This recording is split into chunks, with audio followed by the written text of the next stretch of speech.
reporting on the games you love by people who love to game. The MMO Reporter Network. Got me. Welcome to the Art of the Table, GMing Beyond the Basics. Yeah. Now, normally I would say it's my pleasure to introduce our panelists, but that's part boring, so we're just going to jump right in and then we can start talking about who the hell these good people up here are. So, you have all run games. You are all malicious, sadistic, horrible people that live only to lick the tears of ultimate suffering from your players' faces. Oh, yeah. Don't deny it. We all know it's true. So, I would like to start this off with a moment of you as a badass GM. What did you do once that made you feel like you were truly the ultimate evil of your table? Or perhaps the ultimate force of good? Amber, would you care to start? Sure. For me, this particular adventure, the players were currently in between various towns, and they stopped for the night to rest. They did not set a watch.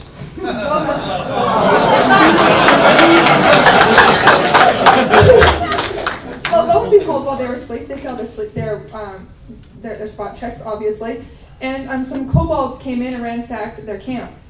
You won't believe the fun stuff they found in the PAX. Nobody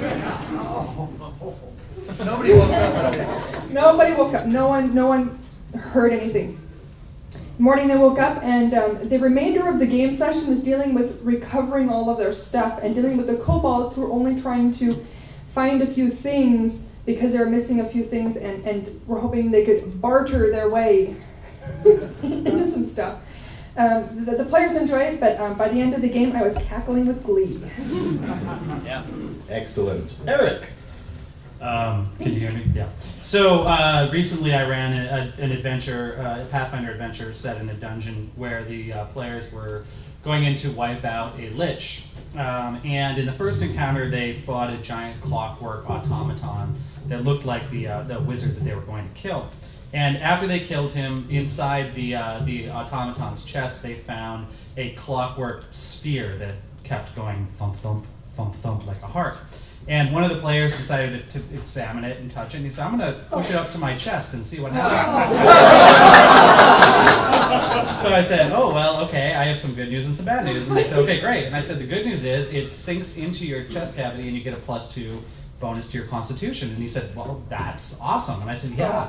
And I said, the bad news is your normal heart is permanently destroyed. And he said, oh, but I have this clockwork heart. And I said, yeah. And he said, great.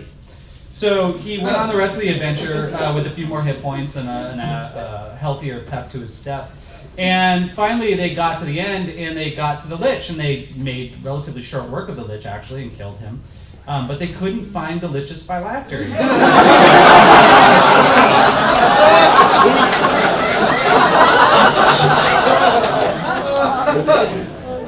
So they had to get creative, and it was in his chest. I think mine was actually a tag team effort. I wasn't actually the GM, I was their assistant. And played in a game for a good 6 months where I had brought in my character and was just having a great time. It was great party building and that kind of thing. And after about 6 months, revealed that she was actually an NPC. She'd been a black spiral dancer the whole time, which is very bad. It was really fun to see the difference in how the players treated the character because they perceived that she was a player character as opposed to an NPC. And so then the storyteller got to do the big reveal and I got to do the happy dance. So it's playing a game of Monster Hearts, which is about teenage monsters with relationship problems, kind of in the spirit of Buffy the Vampire Slayer. The two characters in question, one was the Giant, who was this, she's the daughter of a professional MMA fighter, and she had a crush on this really cute guy. He's about 5 foot tall, happened to be a Selkie, which is someone that can transform into a seal. So the two of them, they shacked up that night in her garage, her mom's garage that she kind of converted into like a little MMA boxing gym. She wanted to be just like her mom, who was off on tour. And, so some sexy stuff happened, and the Giant has a special move whenever the Giant has sex, they gain the condition fast asleep. So the Selkie is there, trapped underneath the Giant's enormous limbs. and like can't really like get out. It's like and just sort of like sitting there, kind of trapped in this garage, listening to the sound of the ocean waves, and starts thinking about the land of the deep, where this Selkie was from, remembering their family, and makes a roll to gaze into the abyss, which is like a Monster Hearts move. Totally blows the roll. So it's I have to do something bad, and I'm like, okay, cool. So you're sitting there, you guys are butt-ass naked on the futon, trapped underneath her limbs, when the garage door opens up and her mom comes back home. And so like this Mercedes Benz pulls out, the door opens up, this huge woman with black mini skirt covered with Russian prison tattoos, just walks over and sees him there. It's like, what the hell are you doing here? With my daughter. Mine comes from an RPG called Midnight. And Midnight was a 3.0 and 3.5 add-on published by Fantasy Flight that basically took place in a world 100 years after Sauron wins. So, in order to get my players into the spirit of this game, I ran each of them through a single one-shot situation to have them understand how difficult the world was going to be. And one of the players was a Quickling, which is basically an elf-halfling mix who are really fast. And so she was living with her halfling family, and she goes out one day to tour the plains, and she comes home that evening, and her family is gathered around the table and is preparing for dinner. The Midnight world has this problem where the souls of the dead can't escape, so they just kind of stay in the bodies of dead people most of the time, which creates very well-preserved undead called Fel. So she gets home, she's ready for dinner, and she sits down with her family, and then her family turns and tries to eat her, because they have all turned into Fel over the course of the day. They have all been killed. Yeah, so that was that character's introduction to the world of Midnight and how things were going to run. And I will suggest that you keep in mind, after whatever you learned today, to please take up a collection for any PTSD that may or may not in your players. So what we're going to be talking about today is that most magnificent of foes, the GM. In previous years, at this very panel, we've had the debate rage. Is this cooperative storytelling? Are we all truly in this together, crafting one big, beautiful epic? Or sometimes can a little bit of an adversarial relationship be good? I mean, this is PAX, so we all know rule 1, don't be a dick. But at the same time, maybe there is room for the black-hearted GM that merely wants to see the players squirm. Rocks fall, everyone dies. That's just good storytelling. So, I've assembled for your enjoyment and edification a panel of some experts on the subject. Let's do some real quick introductions, and then we're going to start with the questions today. Who the hell are you? Somebody. Do you have a name? I'd say smartass, but that might get me in trouble. My name is Amber Eager. I have been GMing for several years. 3.5, 3.0, a bunch of obscure titles. I'm not going to go into the entire list. I'm also an avid LARPer who's also done a lot of work on the staff side, so plot and organizing, and a lot of basically LARP GMing, so it's very similar. I'm Eric Mona. I am the publisher at Paizo Publishing. We do the Pathfinder role-playing game.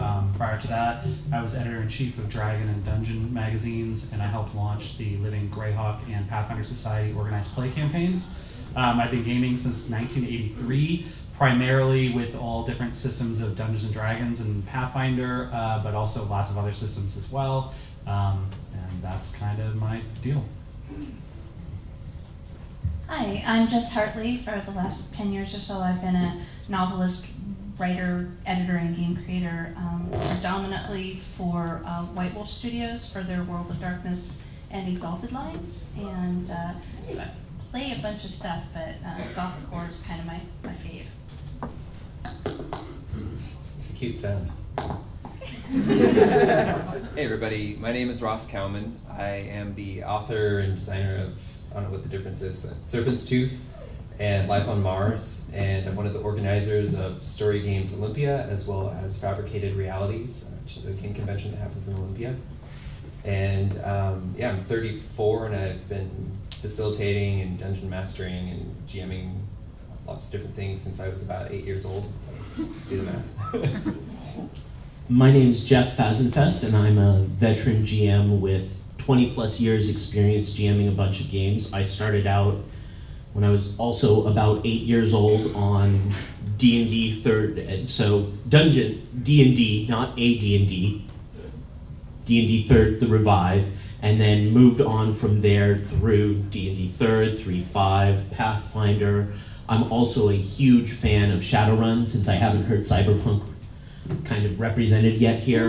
Huge Cyberpunk fan, especially since we're in Seattle. But I love pretty much all role-playing games. All right, my name is Ben Mandal. I run the Art of the Table, write for Game Trend, and do all kinds of other weirdness like this. So, one of the problems we had last year was we just had too much ground to cover. So I'm going to put out a call for questions right now. If you are a new or a veteran GM who has a problem, an issue, a question for our panelists, could we just make a quick line right there, throw it on out. I can't guarantee that we'll get to every question, but we'll give it a good try. We'll get a little bit of a line going once we've got like, I don't know, about 10 people or so, or if we just get 5, whatever. I'll put out a second call for questions if we can. All right, I'm going to say if you're not standing right now, we'll call on you later. So, again, I promise we'll do our best. If we don't get to your question, my apologies. For the moment, just throw out a question real quick. We're going to go through all the questions right now. Some of the GMs will be willing to take a few notes. Then we're going to just do a general discussion. You, sir, what would be your question, please? Okay, I recently got my Bones Kickstarter, and I decided this would be a good idea to get my whole family into. I haven't really DM'd since college, but so now, 2 weeks from now, I'm going to be running basically a 7-person party of people that have never played Pathfinder before. Do you have any advice for me? Thank you for an easy question. Really appreciate it. All right, if you wouldn't mind sitting down, we're just going to go through all the questions. Hi. Actually, I'm sorry. Hold on one second. Do you guys mind, or would it be easier for you guys if we did it one by one? It'd be way easier. Way easier, one by one. Way easier? Way Okay, sorry I'm going to have to keep you all standing there for a second. Okay, so let's get to it. Eric. Okay, so starting with Pathfinder, I would say my biggest advice would be to start with the beginner box, actually, if you're familiar with that. Where did the questioner go? Oh, sorry. Sent you way too soon. Hello there, gentlemen. Hi. Okay, good. So we created a product called the beginner box. It's kind of exactly for your experience level, or for the experience level of your players. And I think that's a lot easier to start with than the full core rulebook. Do you have that product, or are you familiar with it? I'll probably pick it up. I would recommend picking it up because it's got character sheets that explain like everything they're going to need to know on the sidebars, and like we did it with behind one-way glass with 15-year-old kids and stuff, and watched and tore our hair out and cried and rewrote it and did it again and again and again, and it was all geared toward introducing people. Barring that, I kind of find that, at least for Pathfinder, because tactical play is a big part of the combat anyway, that a dungeon crawl is a pretty easy way to start, because the players don't need to worry much about what is beyond them other than what's in the room or the next room or whatever, and they're kind of focusing on their moves, and that's the hardest part, I think, to learn. And then that'll load them up with gold pieces and things like that, then you can send them back to town and they can buy treasure or buy equipment and do all that kind of fun stuff. But I would recommend doing it simple, and because they've been painting the Bones Kickstarter stuff as well, they're already focused on the miniatures part, so they have a big investment in that, and they'll like moving that stuff around and fighting and killing and learning to be. Do you have any other evil recommendations for your favorite first level? Yeah, I mean, we published, do you want to do a published module, or do you want to just, okay, so there's one called, what the hell is it called? Crypt of the Everflame is the first adventure we published for Pathfinder role-playing game, and it's designed specifically to introduce new people to the game. We also just published a new module called The Dragon's Demand that is like 1st through 8th level. I think I just picked that up on it. Well, there you go. That's 1st level, and it's fight against kobolds and dungeon crawly and stuff. I think that's probably your best bet. Did any one other GM on the panel want to throw in on this? Yes, something that I think you can do, especially for brand new people, is create a simple list for them of like, here's things you can do during your turn, so that people can be thinking about what they need to do, and they're not overwhelmed every turn with, I've got like 300 numbers on this character sheet and I don't know which one means what I'm going to do. So you can set out a list of like, here's how you move, here's how far you can move, and here are 4 or 5 different actions that your specific character, whatever class you end up giving them or they end up choosing, can do each turn, so that they don't have to thumb through a huge page of rules, and especially if you're a newer GM and don't have all that memorized, that you don't have to thumb through a huge page of rules, and they can simply say, I want to do this, and you can say, okay, read how the next line there says, this is what you roll, this is what you add, this is what I'll tell you what happens next. If you create those kinds of crib sheets for them, Like it will help them, what? Would cards be better? Cards work out fine if you wanted to just have like a card that said, here's an action you can do, and just like color code them or label them for like standard and move equivalent. That gives the players an easier feeling of how to do the stuff that they want to do. And then you need to be sure they know, this isn't everything you can do, these are just the simple things that you're likely to want to do. All right, I'm going to cut it for now so we can move on to another question. Thank you very much. Sir, what is your question? Hi, I'm just getting into GMing. I'm really into the burning wheel system. And so because I'm really into this and no one else in my regular group has really heard of it before, I have to run it. I'm trying to figure out how I can create a coherent theme for the game that I can easily communicate to my players, so that we're all on the same page and we're not all trying to play different games at the same time and just not working. Coherent theme. Would anyone like to throw themselves? Jess.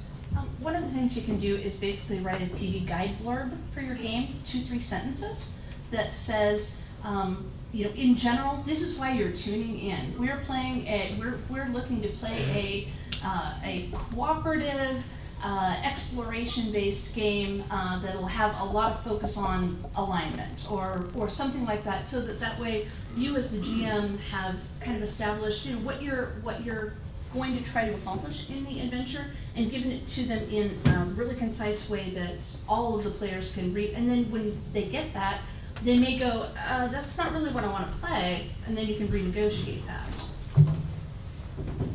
Anyone else want to jump on this grenade? Ross, Amber? Sure. You just stole my ideas, so. Okay, well, another thing you could do is involve the players in the creation of that. That's a really great way to get player buy-in. Perhaps sit them down and come up with a list of, actually this is an idea from Ben Robbins in Microscope, come up with a list of ingredients that you want to include and want to ban from the environment. It's kind of like ordering a pizza. You're like, hey, I really like pepperoni and I really like bell peppers, and someone's like, oh, actually, I'm vegetarian. Could this just be like a cheese pizza with the bell, whatever it is. So if you come up with that list beforehand, you're going to ensure that a couple sessions in, the players aren't checked out because they actually really wanted a high magic setting when you were really hoping for something different. As a follow-up, I've tried the player buy-in method, and I ended up with the problem of everyone doing insufficient connections between the players and the environment. They all created sort of badass characters with no connections. Yeah. We will actually be touching on exactly that a little bit later on. Thank you very much. Next question, please, sir. All right, so I'm new to GMing, and I started this. I got into it with the sci-fi, the Star Wars D20 system, and I haven't really found anything else. So I was playing a video game, and while creating a codex of information, I decided to sort of create my own system to run that on pen and paper. And what would you have to say on creating your own game pen and paper system? Awesome. Question answered. I think we're done here. That's a huge Thank you. Yeah, I'd say briefly, just I think it's good going in with the players that you have, knowing that it's a work in progress. And so you're going to learn a lot about how your game plays just by playing it, and don't be afraid to change things between sessions or whatever, and kind of engage them in helping you design the game, not sort of handing it down from tablets on high. Okay, thank you. Hi, I'm also a new DM, or attempting to be. And my first attempt was at D&D 3.5, which is a lot of story to juggle and a lot of mechanics to juggle. So I was wondering if you had ideas of other systems that are good stepping stones, both in cases of story responsibilities that you have and mechanics Let's responsibilities. just go down the line real quick then, get everyone's first, top 2 suggestions. Well, this is kind of hard. I'm going to say this because I always look at it as, are you wanting to be more mechanic, or are you focusing more on story? Because there's so many different systems. I myself, I enjoy story. Right. I like checking mechanics out the window if they get in the way of my story. I have no problem doing that. There's a relatively new system that's just come out called 13th Age that really gets rid of a lot of the nitpicky bookkeeping and puts a lot more focus on the story, and it's very much more story driven and gets back more into a lot of the role play, ROLE play. So I played that some and I really enjoyed that, so that might be one you might want to check out. Okay, thank you. Probably my favorite sort of light RPG these days, and it is almost entirely chucking system out entirely, but it helps with like cooperative storytelling and things, is this game called Dread. Where the mechanic is actually a Jenga tower, and it's like a horror game, and as you do things, the GM sort of says, okay, draw 3 bricks out of the Jenga, and when it falls, you're dead. And so it like really focuses people on storytelling and on the character, and I think once you've sort of got that cohesion of the group where they're comfortable kind of making fools of themselves in front of each other and whatnot, then it's going to be easier to transition into a more heavy system type game. There's a lot of indie games right now that are designed to kind of, rather than ongoing chronicle with like a huge amount of game books and supplements and stuff like that, they're really designed to sit down and do like a one evening kind of game, and because of that they're mechanically much lighter. Magpie Games has a couple with some really cool themes, one called Last Best Hope, that's where you're basically playing people that are the only thing that is standing between the end of the world and survival. And then they also have a Shakespearean one called The Game's the Thing, and they're small little books, and they're all of the rules are right there, really easy, lots of focus on having a purpose defined for the game as opposed to trying to figure out what the purpose for the game is, and they're a great starting place. Okay, thank you. What city do you live in? San Diego. San Diego. Okay, cool. I don't know if groups like that there in San Diego, but some story games that I could recommend would be, top of my list would be like Monster Hearts, Fiasco, which is actually GM-less. Also by Joe McDonald, The Quiet Year. It's just a really, really great, really unique game, and yeah, try those 3 out. Okay, thank you. A couple of, again, touching more on the indie side of the game system, a couple of really good games that you can build into very complex stories and put as much into as you want, but are very light on mechanics, are games like Dungeon World and Apocalypse World, as well as Mouse Guard. Mouse Guard is great because it also draws the players in and forces them to, during the off episodes, because it's very episodic, there are sections where the players get to drive the story and tell what they want to do specifically as a mechanic in the game. And so it helps give them more investment into what's happening in the game. Okay, thank you very much. And before we get to the next question, while you're still up here, don't worry, you're getting your question. Something I've been hearing a lot already is, I'm a new GM and. So question to the general room, who here is a new GM? Yeah. All right, you know what I owe you?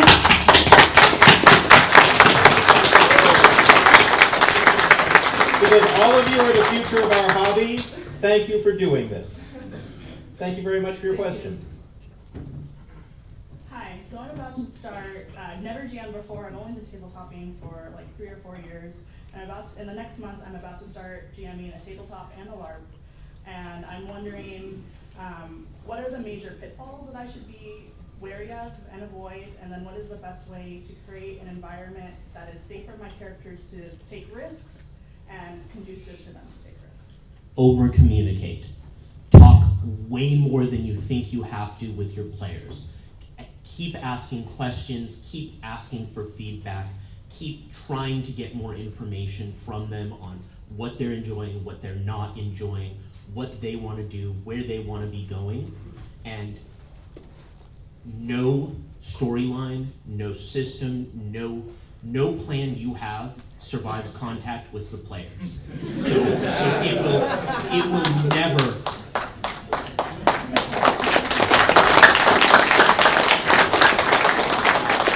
It will never go exactly as you have it in your mind, but it will always be fun, as long as you keep communicating with your players. I would add too, not just verbal communication, learn how to read your players as well. So this is more for a tabletop thing, but I think would also apply for a LARP. If you've got players who are sitting forward and really engaged and paying attention, they're interested in what you're doing. If you've got players who are leaning back and looking on their iPhone or whatever, they're disengaged. Try to get a sense of what kind of elements of the game attracts the attention of which players. And one trick I do is when I see somebody's not very engaged, I'll jump to them and I'll have the NPC go over to them and say, well, what do you think? And then that pulls them out. I don't let people fall asleep at the table. Just really listen to what they tell you, but listen to what they're not telling you and pay attention to sort of their nonverbal cues as well. I think for tabletop, but also for the LARP side, I always make sure that when I'm doing stuff, I provide a list of expectations of what I expect from my players, but also what my players can expect from me. And that way, we've set up part of that social contract.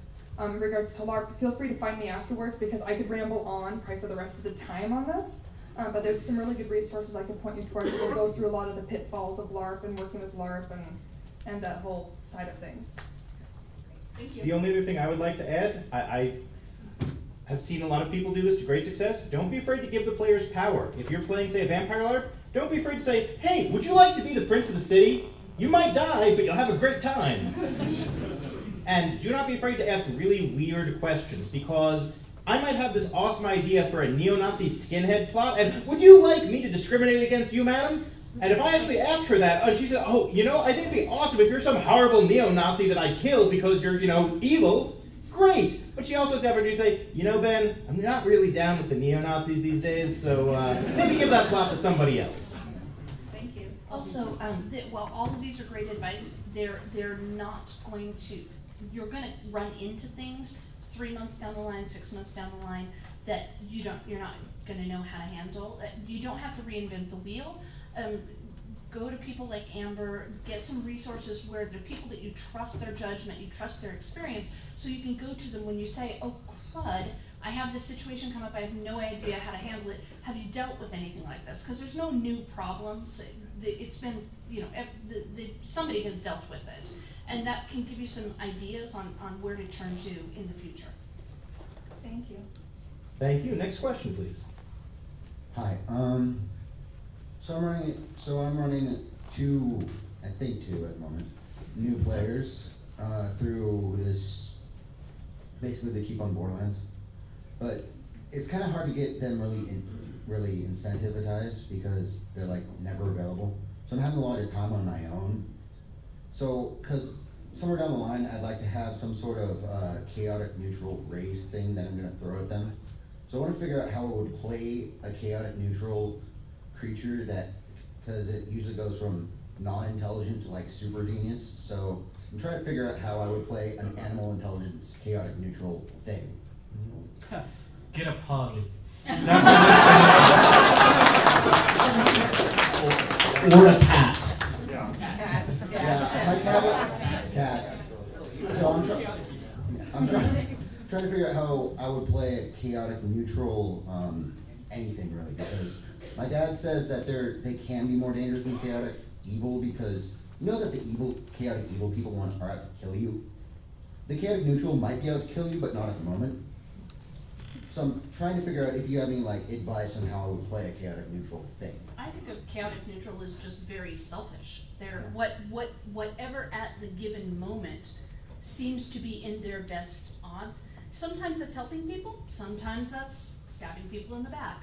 They're out for whatever their particular goal is, and they'll do whatever it takes, using the rules and working within the system or not, in order to accomplish what it is that's important to them. They're also very willing to change what they want at a moment's notice. They may have been really interested in this shiny thing over here, and it may have been what they focused on for a day or a week, or even 5 or 10 years, and then something cooler comes along, and they're completely willing to subvert or drop whatever plans they had set up in order to get what they want at the moment. And specifically a question for those of us who might run alignment-less systems. Anyone here who runs an alignment-less system have a suggestion just for this kind of personality? Oh yeah, sure.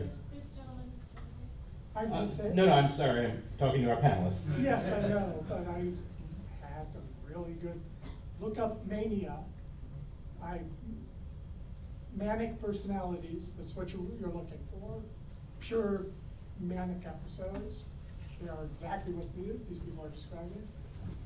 Actually, you do bring up a very good point, sir. Research, reading books on, say, animal psychology, abnormal human psychology, these kinds of articles can give you a lot of good stuff. Ross, you were going to say something? Oh, sure. I would just say when trying to put myself in the shoes of a character in general, a lot of times I cheat by instead just like imagining a friend of mine or a famous actor or a character from a book or a movie, and just like, you know, in my mind, you know, this owlbear is actually Tom Cruise.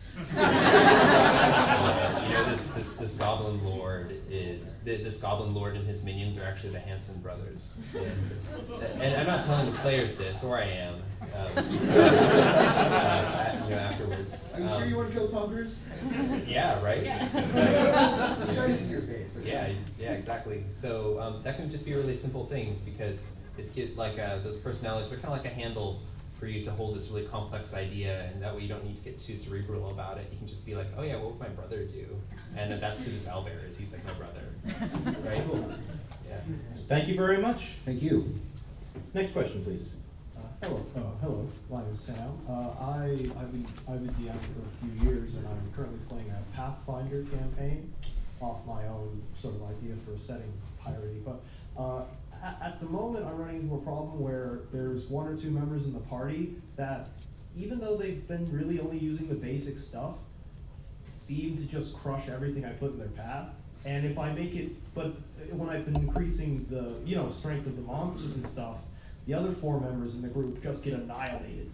And when the two guys that have been doing all the work suddenly can't do it. So I'm trying to, I don't want it to say, hey, all of the character you put a lot of work in and make a backstory and all this, I just don't want to say you can't play that guy anymore. But how do I make it like a trade-off between difficulty and not killing everybody? One suggestion that I would have is, so if you can't quite figure out why the couple of players are dominate, you know, if it's not just that you accidentally gave them a +5 sword or something like that, you know, you could always take a look at the characters who kind of aren't pulling their own weight in terms of their abilities, and maybe drop some treasure in the campaign that's more geared toward them, like if one of them's a bard, for example, some kind of magical instrument that the other players aren't going to want to use. Okay. And so you might try lifting the other players up to the same level as your kind of uber bunnies are. And then you might also, I mean, at that point, once you've got it right, you can tinker with the challenge rating of the monsters and things and try and get it. I mean, I myself, when I'm a player, I'll admit that I tend to try to make my characters as physically as terrifying for the DM. Right. I mean, the fact of the matter is, there's going to be some players who are just way into like maximizing every +1 and and just making the most powerful characters possible. And then there are going to be some that just couldn't care less about that kind of thing. And you're going to have to find other ways to kind of bring those characters up to parity, I think. So Ross, are you admitting that this is a sin of yours as well? I mean, I don't play games with complex combat mechanics usually, but whenever like I have like any opportunity, even in a story game, to like try and win as a player, yeah, I can't break that habit. One thing I was taught by Eric Frankhouse, two-time Iron GM champion of Gen Con, you see the monster's hit points. The players don't. So if Eric has been playing the badass who just dealt 60 points of damage in a hit, yeah, I'm going to reward him and tell, oh, that was awesome, the guy's really staggered by the blow, he's looking terrible. But if Jess's character hasn't really gotten to be very effective, guess what? That monster just grew blank many hit points, and whatever Jess's next attack roll is, oh my god, you finally took him down!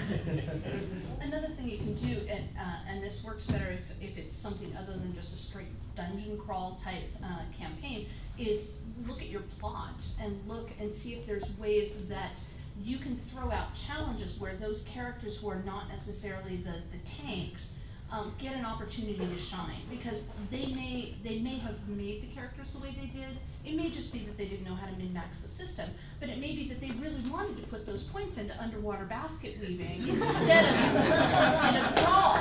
And as a GM, it's part of your responsibility to make certain that those players are getting the chance to see the parts of the story that are important to them. So, all of a sudden in your next plot, there is something where having botany is really important to the plot, and it gives those characters a chance to shine in something other than how many hit points they're maxing with a blow. And to get that powerful, those characters have probably made some sacrifices somewhere else. So I would take a really close look at their charisma, and I would take a really close look at their saving throws, particularly their will save. I had a character in a D&D 3.5 campaign that I was running, and he used some kind of like druid animal companion thing. Oh yeah, one of my guys decided to do that. Octopus. Yeah. 9 attacks. Well, yeah, that needs water. But anyway, so he had like this. It was basically like a saber-toothed tiger animal companion, and to make matters worse, it was from a Dragon article that he had edited, and it was totally broken. And so like it made me so mad because this saber-toothed tiger was more powerful than every character in the party, right? But that saber-toothed tiger had a shitty will save, and so I took it over, and I actually killed a character with it, and then like the novelty of that tiger kind of wore off real fast. On that same very specific note, I found that very powerful mages have real problems when they get grappled. Yeah. Because if you can't use somatic components to cast your spells anymore, it's really hard to do anything. Anti-magic shell. All right, thank you very much. That was a great question. And thank you all. Thank you so much. Quick question to the remaining panelists. Does anyone here want a random encounter? If yes, throw up your hand.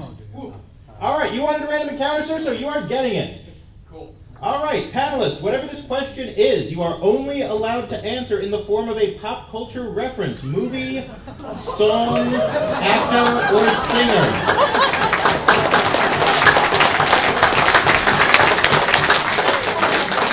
Good luck. Sir, what is your question? Lucky for them, I'm GMing the Star Wars Saga edition. But let's just say I have two really quick questions. One, I have a character or a player, and every single character he makes is the super OP, crazy, ridiculous backstory. You can't kill me because of this, because my backstory, da. So how do I deal with that? And second, I have a lot of characters that decide on splitting the party. What would you recommend doing? Should I run like a second game session with just them, or what? All right, guys, what you got for me? It is dangerous to go alone. Take this.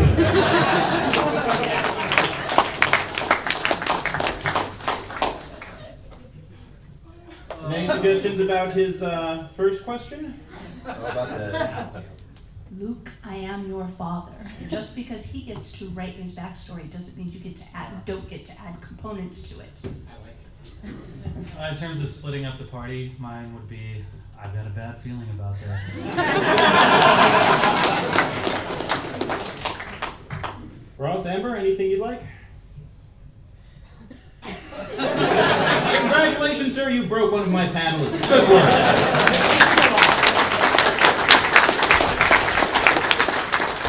I was going to say, hit me baby one more time, in that, with splitting the party, when that's happened to me, I've always made sure that to bring them back, that they're either directed by another NPC, or the split off group ends up in big trouble, and the only way to fix things is to bring everybody back together somehow. Or have them battle each other. Or that. I hear mind control can be a bitch. I do have something to say about the first thing. This is related to the song by Pearl Jam, Jeremy, where oftentimes people create characters to allow them to express certain parts of their personality, or maybe this is a person that is doesn't have a lot of opportunity to really feel empowered in their daily life, and also a lot of times when people are first playing a role-playing game and they're like, whoa, wait, I can be a warrior, I'm gonna be the craziest warrior and no one can ever defeat me, and this is really exciting when you first start playing, and then it's not till later on when you sort of realize oh, wait a second, I've gained levels before, and I've like beaten lots of role-playing games, and actually now I'm really excited about like relationships, or I want to create a character that has lots of problems and explore those problems and explore my relationships with other characters. So it's a phase. Your player's going through a phase, and like find a game like play Anima Prime or play some game where it's about like crazy over the top Final Fantasy cutscene battles and just let them go wild, right? All right. Okay. Yeah. Cool. Thank you. Thanks very much. Great question. Next question, please. Alright, so I love playing the cackling villain with ludicrously overcomplicated plots and crazy like networks of spies that keep track of everything the players are doing. How do I stop my players from calling bullshit? You don't. That's bullshit, man. You don't. Your players are going to think it, even if you can stop them from saying it out loud. So start incorporating that into your story. As I said earlier, no storyline, no plan, no plot, nothing a supervillain does survives contact with the players. And that unexpected is what creates the best stories. So let them catch you every once in a while, especially if you can set up things that they can catch you in so they think they know what's happening, and then you spring the real thing on them. Red herrings are a lot of fun. I have a suggestion just about having villains in your story in general. And this comes from Vincent Baker in Apocalypse World. He talks about this a lot, where he says in an Apocalypse World, one of our jobs is to create like triangles between players and NPCs. And you want those relationships to be asymmetrical. It's a lot more interesting. So if we have like a supervillain that's just like a total dick and like everybody hates them, they're kind of boring too. What's a lot more interesting if like maybe over here this person really hates this guy, but over here they're actually like, maybe the supervillain actually, maybe that relationship is uneven. Maybe there's a reason for one character to like the supervillain, like they're related to them, or it's their uncle, or it's their child, or something like that. So I would look to create more complex relationships between the players and the NPCs. Also, you can, in order to keep your players, give your players less of an idea, less of a feeling that you are cheating, to make certain that your villain is not entirely invisible, that you're seeding your plots with things that when they get to the end scene and you do your big reveal, that you've had enough things that they'll go, oh my god, that's what was happening in that first scene, and then that third scene, and the fourth, oh geez. So that way you're not, because you're omnipotent. You know everything about what your villain's doing. Give them enough so that they don't feel like everything was happening completely behind the screen. So that way they get that aha moment, and then they think you're just really clever, not that you're cheating to try to win against them. Don't be afraid to give them a different role. If you want to show how the evil overlord is evil, that's great, but if you maybe want a moment of, he's actually a decent guy to work for, then all right, you are the Minister of War, you are the High Archmage, you are the High Priestess, and we're going to play one scene where you guys all get to be the advisors to the evil overlord, talking about how we're going to deal with these goddamn heroes that keep messing with us. Thank you. All right, thank you for a great question. Sir, what have you got? Even evil overlords provide jobs.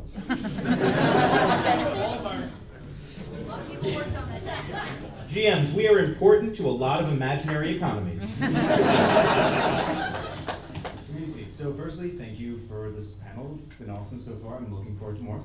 Secondly, I DM'd for a while, and so I have your basic dungeon crawl as well. I have like basic save the world plots. But I'm interested in moving into things with more complex themes, possibly, or being able to kind of, I do like these sort of expanding plots that the last guy was mentioning. So I was wondering if there's any advice for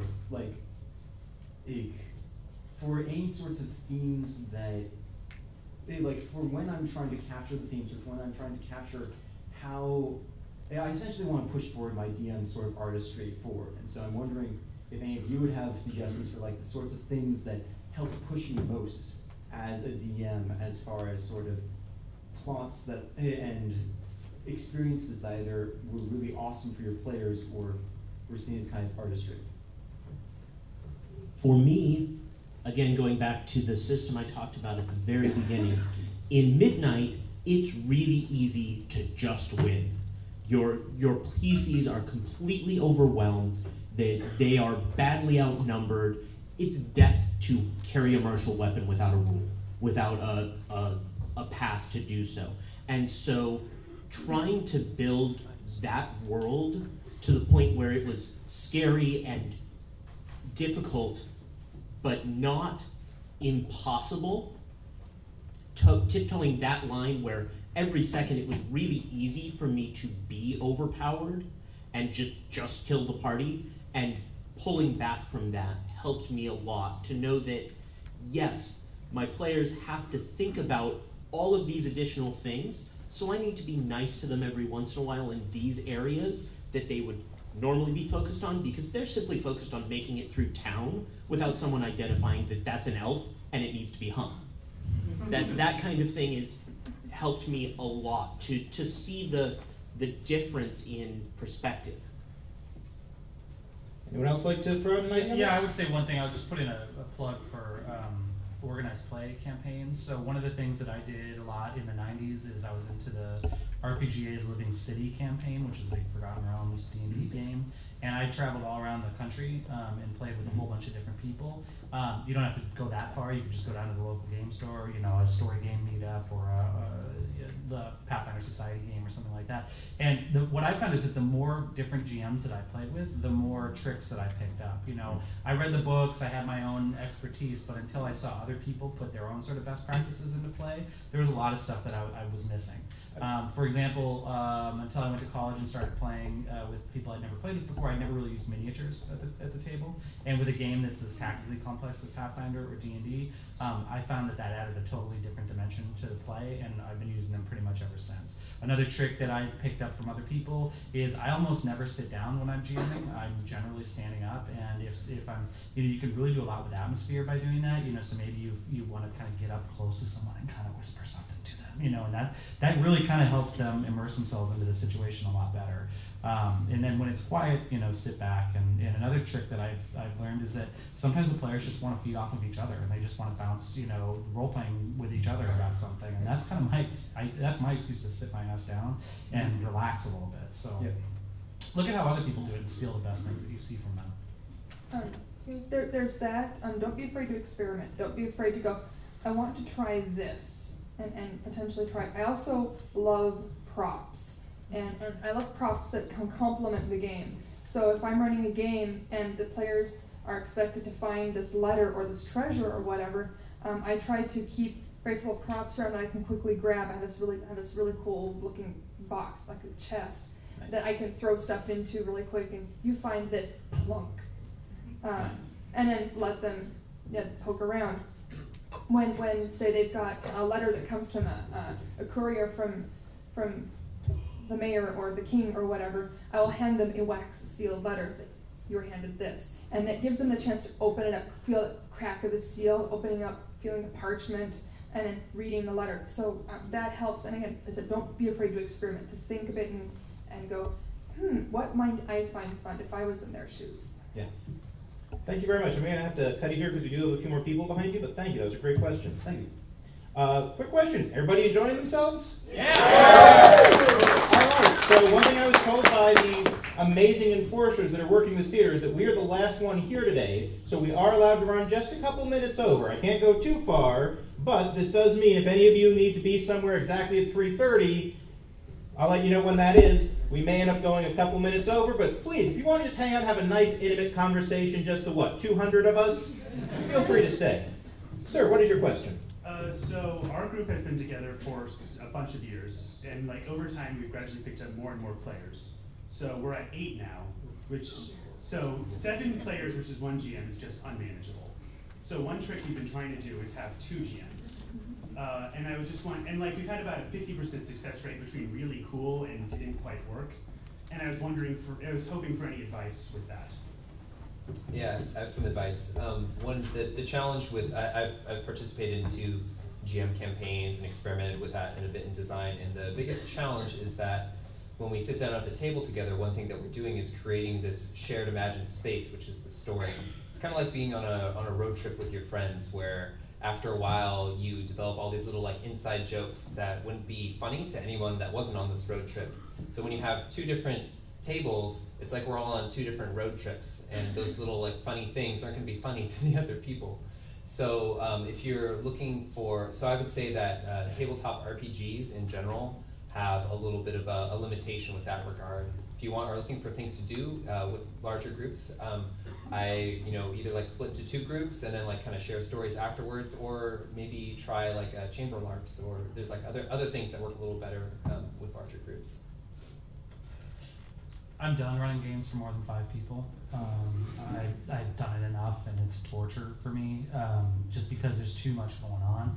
And I also find that one of the best signs of a good game is a game where people come every single time. And when there's 7 people, it's very easy to say, well, if I don't come, they'll still run the game, And so basically what I did about a year ago, because when you work in the game industry, particularly in Seattle, you have a lot more people you want to play games with than you have the ability to play games with. So I just split it up. I'm running the same game with different groups of people in the same city at the same time.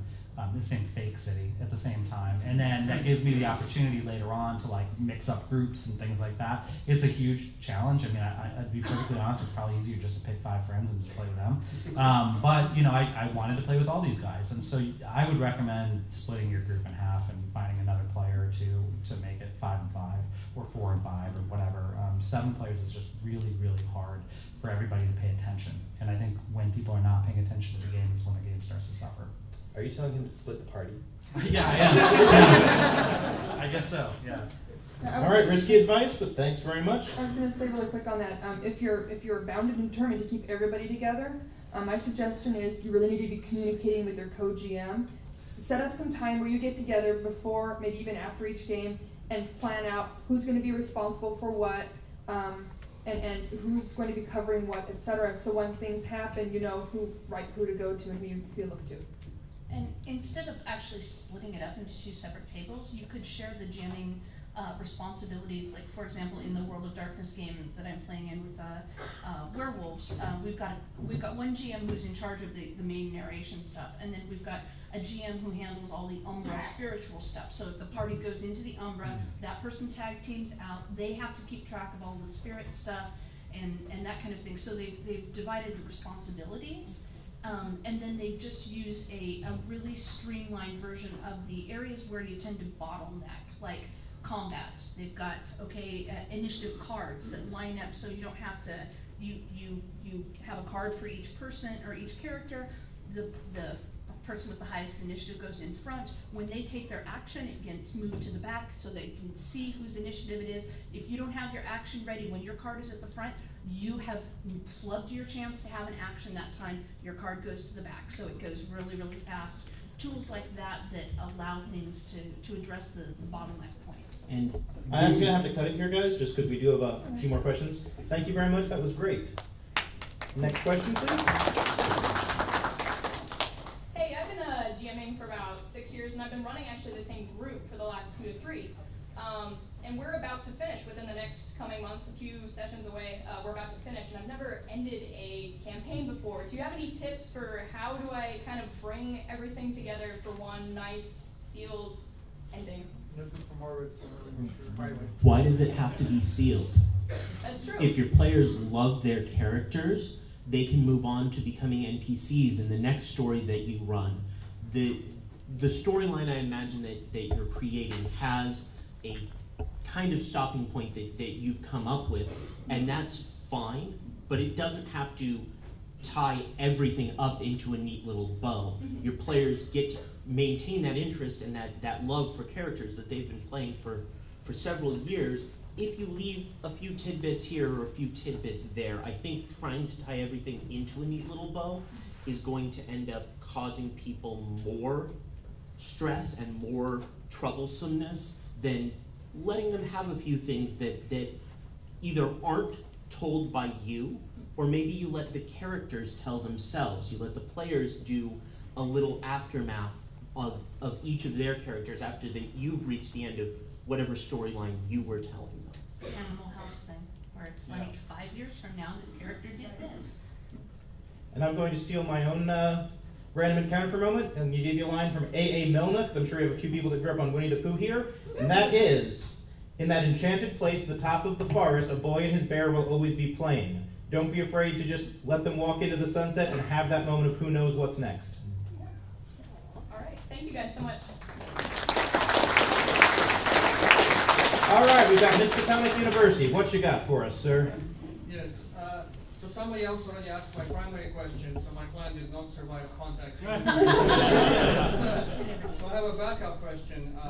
My friends and I, my regular gaming group, really do enjoy the more tactical play of Pathfinder and more recently WFRP3.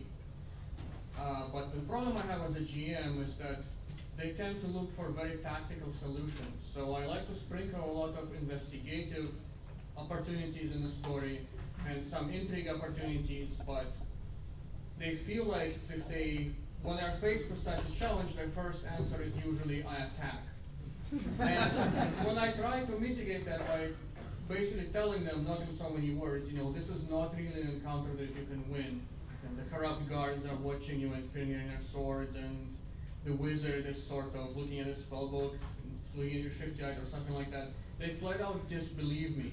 And then I have the option of either wiping them or fudging something to turn this unexpected combat encounter into something winnable.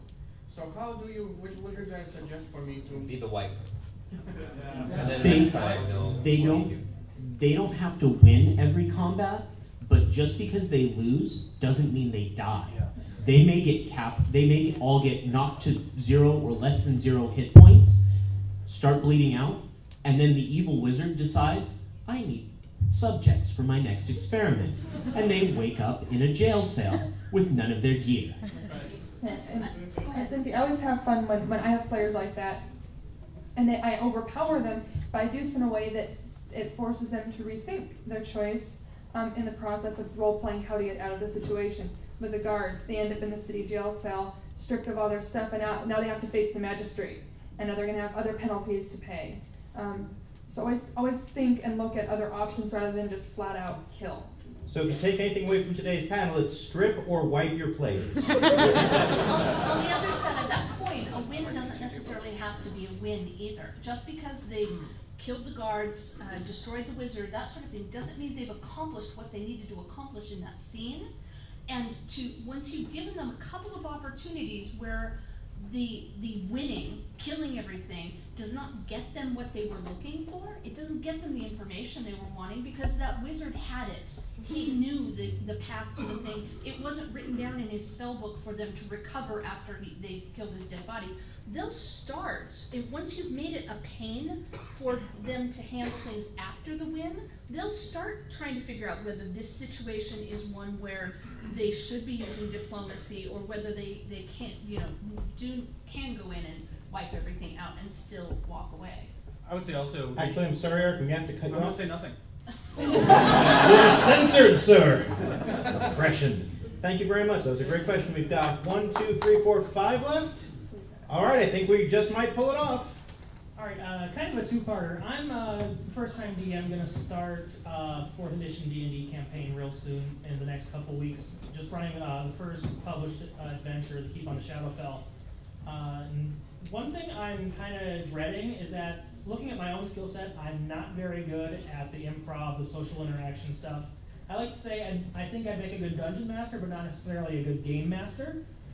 And the second thing, it kind of along with that, is my friends that I'm going to be playing with, we've done some other RPGs before with other people DMing, and it's probably once or twice a session, somebody will crack a joke out of character, and then the whole session goes completely off the rails.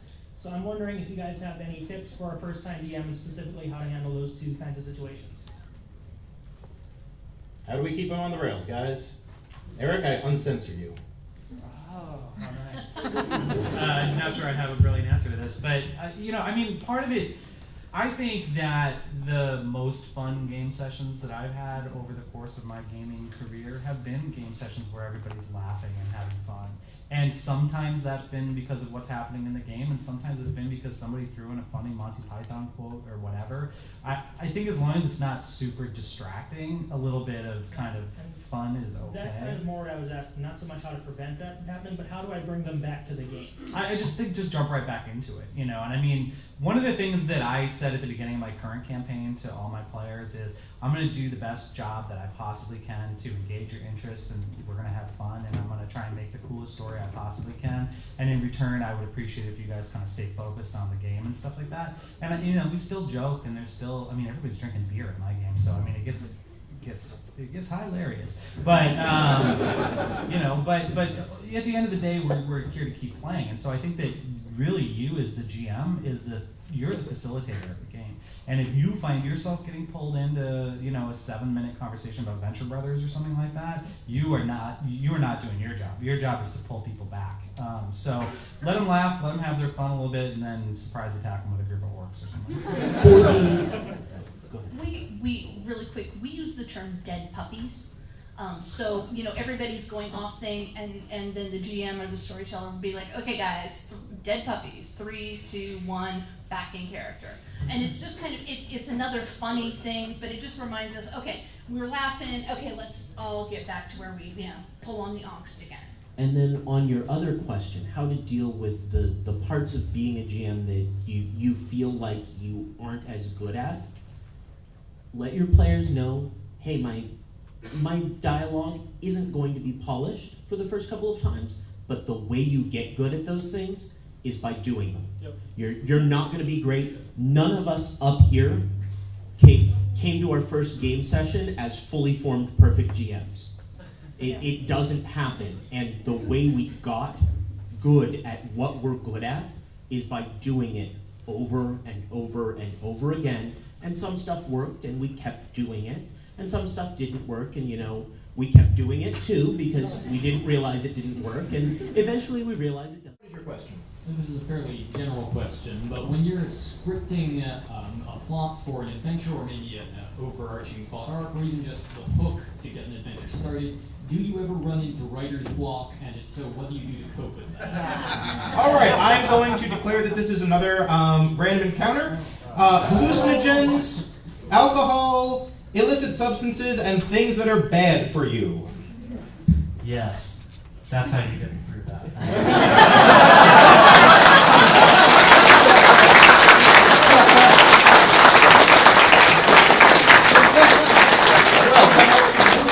The man's obviously asking for drink recommendations.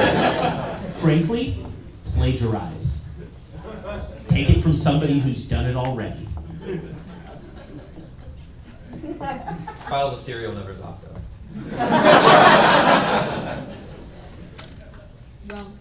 And also, seriously, I find myself most creative when I try and work in, you know, maybe a couple hours at a time, and then, you know, go on a walk, do some yoga, go on a bike ride, hang out with your friends, do things other than staring, you know, at that computer. Maybe try working in a public space like a cafe.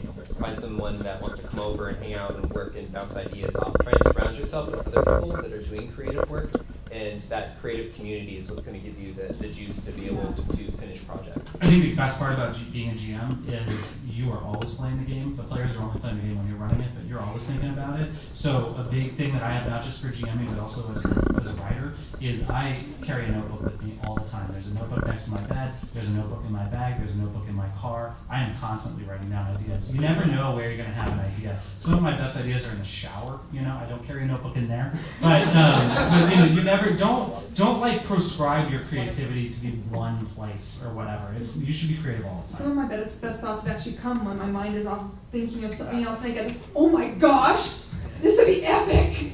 Also, like, when you're playing, it's like, oh, I think I know what she's going to do. Oh, she didn't do what I thought she was going to do, but that would have been so cool. I'm just going to write that down. All right, you have to cut it here. Thank you very much, sir. Hey, so I'm a veteran, been doing this since about '87, and I keep coming back as a GM and as a player to some of the same issues around spotlight sharing. In some cases, it's the planning stage when you have some players more engaged than others. And in many cases, there are specific subsystems in games. I think of decking and rigging in Shadowrun. I think of courtier classes in L5R, which reward players often a sidetrack. What do you guys do to bring everyone together when the game is encouraging itself? One of the things that I've taken to doing, especially when dealing with rigging or decking, where the player is going to be off doing their own thing, is I sometimes run a separate session for my rigger or my decker, and I pull my decker aside and I tell them, you're going to be in the net looking for this information, and we go through that entire situation off on the side at a separate time from the rest of the group. So then when the action is hot and heavy and they need to crack that corpse codes and get the people out the door in order to not get caught by the guards, I can say, okay, your decker jacks in and takes care of things. That's all been handled. So that way, there's 3 or 4 rounds that the decker is doing that in game when they're not acting, but that's already been, the 30 minutes or so that it actually takes to go through a decker going through the net and finding all of this stuff and fighting the black ice and so forth. So also when that decker is plugging in or whatever, or when your wizard is astrally projecting himself to the astral plane, his body generally is still where everybody else is. And so what's happening in real time while that's going on? So a lot of times what I'll do is I'll just change focus and I'll be like, okay, so you're hacking this code, and I'll be like, okay, the rest of you guys who are hanging out with this body, you hear some footsteps coming, and and then all of a sudden maybe a gunfight starts over here, and so you just switch back and forth as you're going, because it's boring as hell otherwise. I think that's what actually I was going to suggest is find ways to incorporate the others in that story. If you can't do a side scene, as Jeff said, find a way to incorporate them in that with something else that they can be doing that they're interested in. And if it isn't quite in that way where it's other people seem to be hogging the spotlight, find ways to incorporate the others. Maybe there's a piece of information only one person has, or this NPC will only talk to one of these couple of characters, that type of thing, to give them a chance to come out. All right. Sorry, Jess, I'm going to cut you off here. Thank you very much, sir. Great question. We've got 2 more. We're in the home stretch. Okay, first, I'm a DM. One of my players is in the room. This question may contain spoilers. You may wish to cover your ears. Good luck with that. So, I've been playing with the same group for a few years now, and previous years we've always done kind of a self-contained season of a storyline. It's been a very compact kind of Legend of Zelda-y. This time I'm telling a much longer, much larger story. The players think they're heading towards the finale now, but really it's planning to be a Wham episode that's going to make things a whole lot worse for them. Sweet. Any suggestions for how to pull this off without making it feel like they failed? Because normally this is when they expect to be beating the bad guy and not getting their asses kicked. Well, is failure bad? Yes, it's going to cause them to have to refocus their efforts, but achieving a successful goal of what they think is going to be the finish, and then finding out that the curtain gets pulled back and they get to keep playing, that's one of the best things for me personally. So it's what Jess was talking about earlier. Success doesn't mean you've won. Just because they succeed at the goal that they think that is their big goal doesn't mean they've succeeded at the overarching goal of taking care of everything, and that you've succeeded, but is the hook that gets them interested in the next session. Consider having sympathetic NPCs. If you've established that Sergeant Phelps is, a badass member of the town guard, well, when Sergeant Phelps looks over at the heroes whenever this Wham episode happens and says, wow, you guys are in a lot of trouble. I feel for you. Well, that's going to have a lot more emotional impact if they're just standing there by themselves with no NPCs commenting on the situation. You can also make certain that you give them the opportunity when you're running your Wham session. Make sure that it doesn't end, like the end of the evening does not end with, and look, here's the rest of the things you have to do. Give them just long enough to get started on that next trail so that they feel like they're like, and this, and oh, okay, we can get started on that. So that way they're starting to build a little bit of excitement for the next thing. Thank you. All right, thanks very much. One other thing, after the last question, would anyone like to sign my D&D notebook? We will be available for a few minutes. Thank you. And before we get to your... Oh, yes? I was just going to say outside, We will be doing signings outside. All right, we're going to do the last question in just a second, but I will tell you all, if you have enjoyed this today, let PAX know, because we always hope to come back. We always hope to have a good theater and a lot of time. Let them know if you had a good time and bring us back next year.